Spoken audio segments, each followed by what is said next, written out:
Assalamualaikum dan salam sejahtera. Kami dari kumpulan Fantastic Six yang terdiri daripada 6 orang ahli akan membentangkan tugasan kumpulan yang bertajuk cabaran yang dihadapi oleh sumber manusia di Malaysia.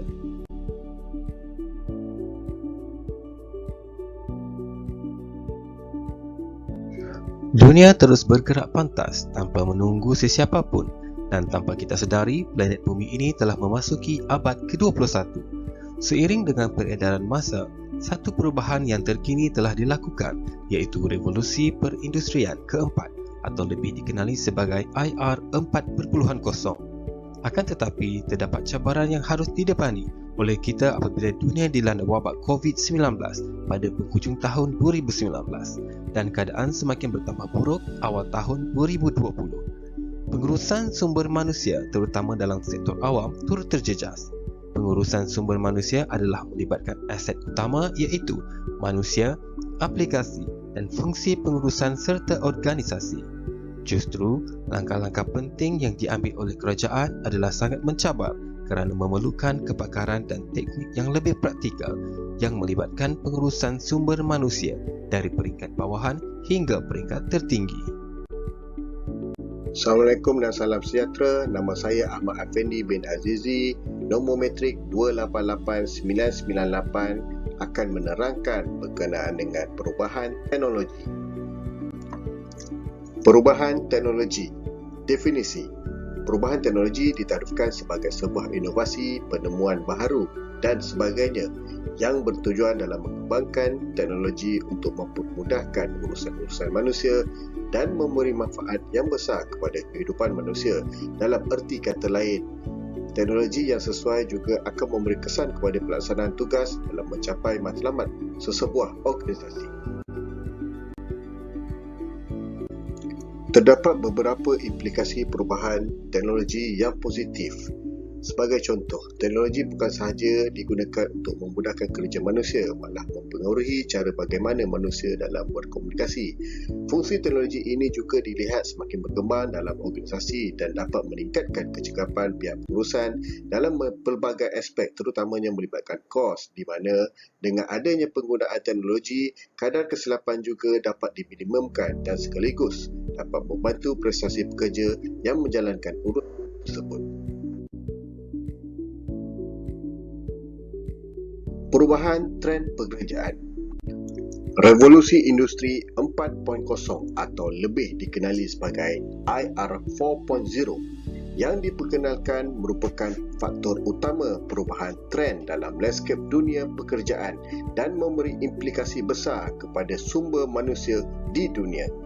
Menurut Profesor Klaus Schwab, pengasas dan pengurusi eksekutif World Economic Forum, revolusi industri 4.0 ini adalah hasil gabungan daripada biological, fizikal dan digital di mana telah menghasilkan pelbagai variasi teknologi baharu yang memberikan kesan kepada ekonomi, industri serta kehidupan manusia sejagat. Teknologi otomasi, robotik dan internet untuk segala-galanya IoT telah digunakan secara meluas dalam kerja-kerja berbentuk rutin seperti yang diamalkan di negara maju.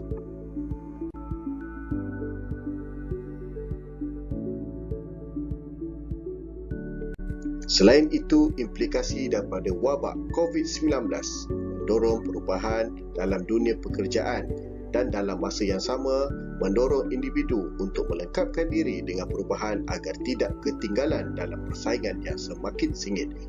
Menurut Lauren Waddington, kira-kira 62% pekerja sepenuh masa di Malaysia lebih memilih fleksibiliti bekerja pada hari kerja yang singkat seperti 4 hari seminggu.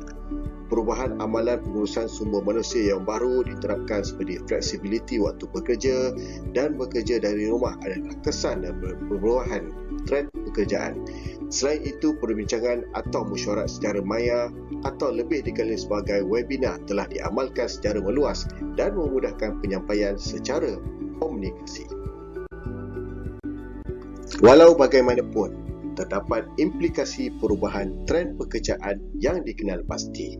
Yang pertama adalah kehilangan pekerjaan bagi golongan pekerja separuh mahir Kedua adalah isu graduan menganggur merupakan faktor kepada perubahan trend pekerjaan. Jumlah graduan yang dilahirkan di institusi pengajian tinggi IPT melebihi keperluan tenaga kerja antara faktor menyebabkan ramai pelajar menganggur. Yang ketiga adalah ketidakpadanan pekerjaan di kalangan graduan. Dilihat semakin ketara berikutan peluang pekerjaan yang terhad dan faktor ketidakstabilan ekonomi penyebab faktor perubahan trend pekerjaan ini terjadi. Salam sejahtera kepada Puan Nur Faiza binti Tola. Nama saya Di Fui Chin, nombor metrik 289061. Sekarang saya akan membentangkan tentang isu buruh asing dalam amalan pengurusan sumber manusia. Menurut Cik Hashim 2014, definisi bagi buruh asing atau pekerja asing di Malaysia adalah pekerja yang berasal dari negara luar yang datang bekerja atau bekerja di Malaysia bagi sesuatu tempoh tertentu. Dalam konteks sumber manusia, buruh asing merupakan isu yang sering diketengahkan dalam pengurusan sumber manusia, di mana buruh asing adalah tonggak kepada sesebuah organisasi. Terdapat beberapa faktor utama berlaku isu buruh asing. Pertama, majikan tidak menyediakan kemudahan asas kepada pekerja. Kedua, sesetengah majikan hanya memberi kepercayaan terhadap pekerja tempatan dan memilih tenaga kerja tempatan sahaja. Ketiga, kadar upah untuk buruh asing lebih tinggi berbanding dengan pekerja tempatan. Dan akhir sekali, majikan tidak mahu mengalami kerugian apabila mengambil buruh asing disebabkan segala kos pengurusan buruh asing perlu ditanggung oleh majikan. Seterusnya, ketidakseimbangan gender dalam pasaran pekerjaan turut akan berlaku dalam amalan pengurusan sumber manusia. Gender boleh didefinisikan sebagai satu konsep yang digunakan untuk mengaji perbezaan dan persamaan antara lelaki dan wanita. Gender tidak hanya bermaksud lelaki atau wanita, tetapi merangkumi identiti transgender dan intersex. Perkembangan sesebuah negara bergantung kepada kejayaan sesebuah organisasi. Ia dapat mewujudkan hubungan harmoni antara majikan, pekerja dan kerajaan.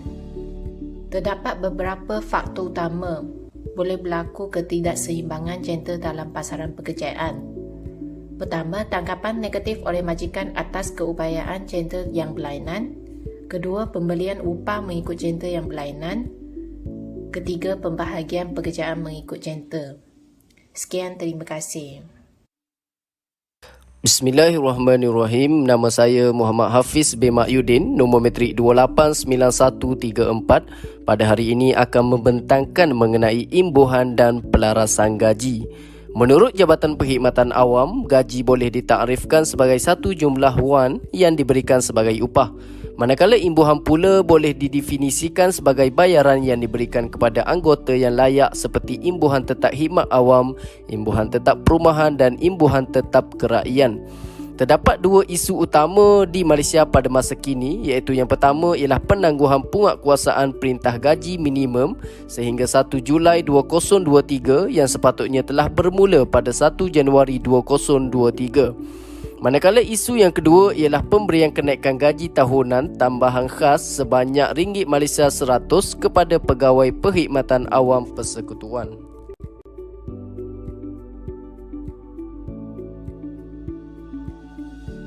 Seterusnya ialah impak, imbuhan dan pelarasan gaji. Yang pertama ialah untuk membendung kesan buruk peningkatan kos sara hidup masyarakat di Malaysia.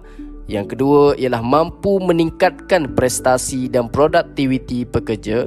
Dan yang terakhir ialah mampu meningkatkan kuasa beli pengguna yang akan mendorong kepada pertumbuhan ekonomi negara. Isu yang keenam ialah etika dan integriti. Menurut Pejabat Perdana Menteri Malaysia, integriti ialah mengamalkan nilai-nilai kejujuran, keikhlasan dan keluhuran dalam melakukan semua urusan. Manakala etika pula ialah sifat-sifat yang luhur dalam menjalankan tugas bagi mempertingkatkan kualiti dan produktiviti kerja.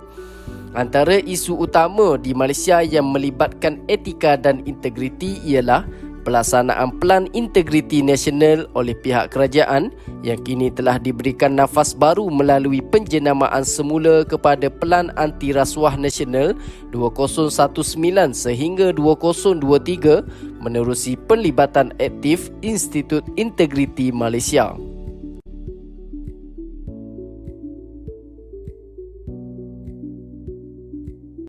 Seterusnya ialah impak pengabaian nilai etika dan integriti. Yang pertama ialah pihak majikan atau syarikat akan mengalami kemerosotan prestasi dan mungkin terpaksa menanggung kerugian yang besar akibat budaya tidak berintegriti seperti rasuah, tidak menepati masa dan pecah amanah. Yang kedua ialah sesebuah institusi tidak akan berjaya untuk mencapai misi dan visi yang telah ditetapkan. Yang terakhir ialah akan membantutkan dasar-dasar kerajaan daripada mencapai objektif kerana pelaksanaan yang tidak beretika dan berintegriti.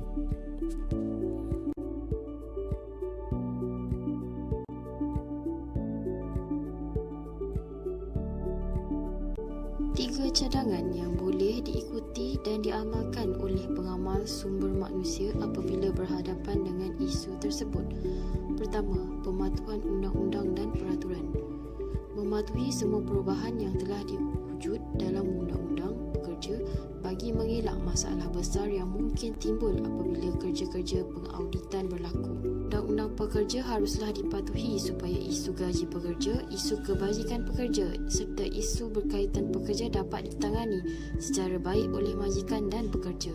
Majikan haruslah menyediakan keperluan untuk memberi kefahaman berkaitan undang-undang pekerja supaya pekerja mengikuti segala peraturan kerja dan mengetahui akibat jika tidak mematuhi undang dan peraturan di tempat kerja.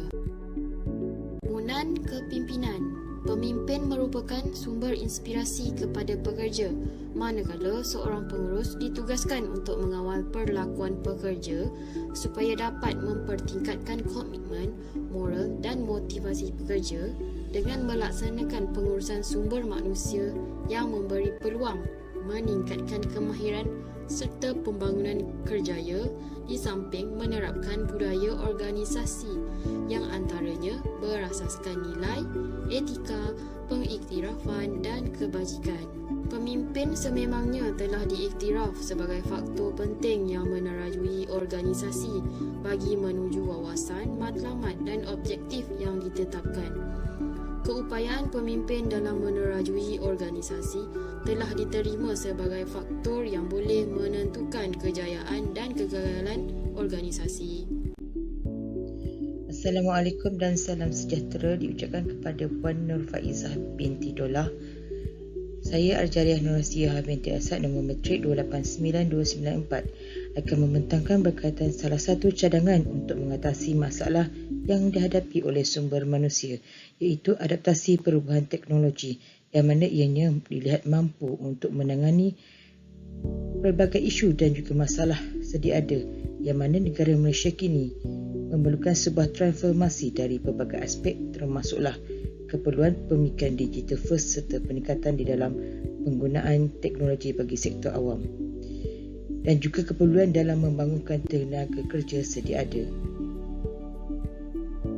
Kini semua pihak perlu menerima realiti dan kenyataan bahawa era kini telah berubah daripada sebuah tradisi kebiasaan ke arah era pendigitalan yang mana ianya dapat mengurangkan masa berurusan dengan agensi awam secara fizikal kepada satu pendekatan baru selaras dengan perkembangan teknologi maklumat masa kini.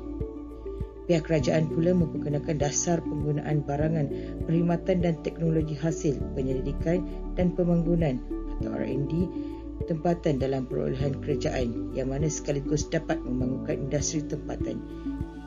Ianya akan memberikan negara Malaysia mempunyai kelebihan daya saing dengan negara Asia Tenggara yang lain. Selain dari itu, Malaysia juga merupakan sebuah negara kepada peneraju pengadaptasian revolusi industri 4.0 atau IR 4.0 sekaligus memberikan satu impak besar dalam sektor awam dan juga sektor swasta menerusi inovasi teknologi yang telah dilancarkan. Rumusannya, Sumber manusia adalah merupakan elemen yang terpenting dan juga aset utama dalam sesebuah organisasi dalam memajukan ekonomi sebuah negara berdaya maju, termasuklah faktor daya saing dan juga daya tahan sumber manusia itu sendiri. Pihak kerajaan pula perlu menyelesaikan masalah dan juga isu-isu yang dibangkitkan. Antaranya ialah berkaitan dengan isu kenaikan pangkat, pemberian insentif, proses pemilihan staf dan perekrutan, penilaian prestasi pekerja, pembangunan kerjaya serta lain-lain masalah, serta menyusun strategi bagi membendung masalah tersebut. Sesungguhnya bagi menghadapi cabaran dalam sumber manusia itu sendiri, setiap pengurusan sumber manusia yang efisien akan berupaya untuk memastikan sesebuah organisasi mencapai kelestarian. Sekian, terima kasih.